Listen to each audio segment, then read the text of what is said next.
From China on gig workers, right. Gig worker किसको कहते हैं? गिग वर्कर का मतलब क्या है?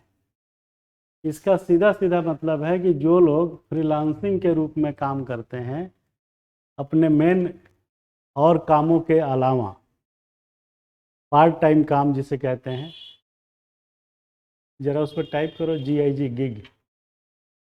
तो पब्लिक ओपिनियन जो है चाइना में इसको लेकर के बात उठी है। गिग का मतलब हाथ हो गया नीचे।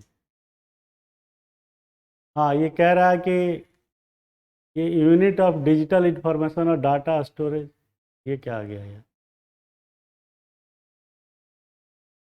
हाँ, ये खोलो। हाँ, ये job usually for a specified time, specially an entertainers engagement. कहने का मतलब वही जो मैं बता रहा था, बताया क्या रहा था कि फ्रीलांसिंग के रूप में मेन काम के साथ साथ कुछ काम करना, जैसे कि जोमेटो और ये स्विगी और ओला, ये सब जो कंपनियां आई हैं, इसमें मेन काम के साथ साथ आदमी 2-4 घंटे इसका काम भी कर लेता है, तो उसको बोलते हैं, उनको बोलते हैं गिग वर्कर। अब इसमें दिक्कत क्या है? ये अनऑर्गेनाइज टाइप का सेक्टर हो गया है। ये देखिए, ये Indian federation of app based transport worker on behalf of gig worker filed A PIL in the supreme court demanding that union government provide support to workers affected by the pandemic. The petition has asked for gig workers and platform workers to be declared as a unorganized workers, so they come under the purview of the Unorganized Worker Social Security Act 2008। ये ध्यान रखिएगा, इसमें ये काम का चीज़ है कि आज की डेट में गिग वर्कर को अनऑर्गेनाइज सेक्टर में भी नहीं माना गया है। अब आप देखिए कितनी अजीब बात है। ये याद रखिएगा, unorganised workers, so they come under the purview of the Unorganized Worker Social Security Act. In short, the petition demands social security benefits from food delivery platforms such as Zomato, Swiggy and taxi app, this and that. तो social security benefit क्या है? Social security benefit क्या है? समाज की सुरक्षा, social security उसको मिले। उसमें क्या क्या चीज़ें हैं? बेसिक चीज़ें हैं हेल्थ। हेल्थ कैसे मिलेगा? एम्प्लॉय स्टेट इंश्योरेंस के थ्रू, ESI में ये लोग भी आ जाएंगे। दूसरा, काम के घंटे तय होने लगेगा। तीसरा, मिनिमम वेजेज मिलना सुनिश्चित होगा। तो all these are called social security. तो ये लोग अभी गिग वर्कर्स जो है अभी भी unorganise worker social security act 2008 से गवर्न नहीं हो रहे हैं। वो उसी में अपने आप को शामिल करने की बात कह रहे हैं कि हमें भी इस जो सोशल सिक्योरिटी बेनिफिट जो है एक्ट के तहत जो है मिले। 2008 का एक्ट है। इसमें चाइना भी जो है इसको लेकर के कुछ वहाँ भी ये सब बातें उठी है।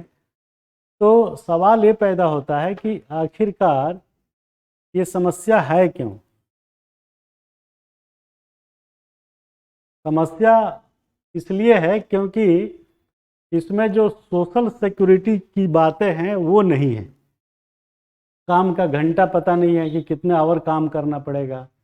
दूसरा, इसमें मिनिमम वेज देना है, वो पता नहीं कितना देगा। इसमें लोगों का जो एटीट्यूड है, टाइम पर डिलीवरी ना होने की चैलेंजेस जो उनके साथ है, सिग्नल तोड़ के भी आ जाते हैं बेचारे, पिज़्ज़ा 2 मिनट में पहुंचेगा वाली। तो ये सब प्रॉब्लम्स इसलिए राइज हो रही है क्योंकि उनका कोई रेगुलेटर नहीं है, कोई कंट्रोल मैकेनिज्म नहीं है। तो वो सरकार से यही मांग कर रहे हैं कि हमको भी जो है उस एक्ट के तहत शामिल कीजिए। और ये प्रॉब्लम सिर्फ इंडिया की नहीं है, ये चाइना से लेकर हर जगह इस टाइप की प्रॉब्लम है। तो सवाल ये पैदा होता है कि इसका उपाय क्या है? तो उपाय बेसिकली एक ही है कि इन सबको अनऑर्गेनाइज्ड सेक्टर वाला जो एक्ट है 2008 का, उसके साथ गवर्न किया जाए। और समस्या क्यों है वो हमने बताया, क्योंकि वो ओवर बर्डन है। एक तो मेन वर्क के साथ करते हैं, ऑलरेडी पहले ही काम करके थक चुका होता है बंदा। फिर हमारा अप्रोच जो है उनके प्रति ठीक नहीं होता है। कितने घरों में जब वो आते हैं तो कोई पूछता है भी नहीं है कि पानी पियोगे, वो मांगता है तो आदमी नाक मुंह सिकोड़ लेता है, मैंने देखा है। कहता है कि अरे पानी क्यों मांग लिया, और 5 मिनट लेट पहुंचता है गिग वर्कर तो आप उसकी अलग क्लास लगा देते हो। तो कहने का मतलब है कि वो भी वर्कर की श्रेणी में है, पार्ट टाइम ही सही, गिग वर्कर ही सही, लेकिन उसको जो है ये बेसिक चीज़ें से आप वंचित नहीं कर सकते। तो आपको हमने इस न्यूज़ के माध्यम से ये बताया कि गिग वर्कर क्या है। तो ये आपको क्लियर हो गया। फ्रीलांसिंग और गिग वर्कर में अंतर है। फ्रीलांसिंग में जो है वो पूरा ही फ्री है, इसमें जो है फ्रीलांसिंग किसी के अंडर में हो जाता है। तो गिग वर्कर क्या है ये आप समझ गए। दूसरा, इनकी समस्या क्या है वो हमने बताया। और तीसरा, इनका समाधान कैसे होगा ये हमने बताया। तो ये इंडियन सोसाइटी जीएस फर्स्ट के पेपर में इस पे क्वेश्चन बनेगा, क्योंकि ये समस्या तो है, इसमें कोई दो राय नहीं है। तो 2 न्यूज़ था जो काम का था। अपनी इस क्लास को यहीं पे रोकते हैं, फिर अगली क्लास इकोनॉमिक्स की शुरू करते हैं 5 मिनट ब्रेक के बाद। तब तक आप जो है एंजॉय करिए और प्रीसा आईएएस ऐप डाउनलोड करके उस पर पेड कोर्सेज और फ्री कोर्सेज का मज़ा लीजिए। Thank you very much.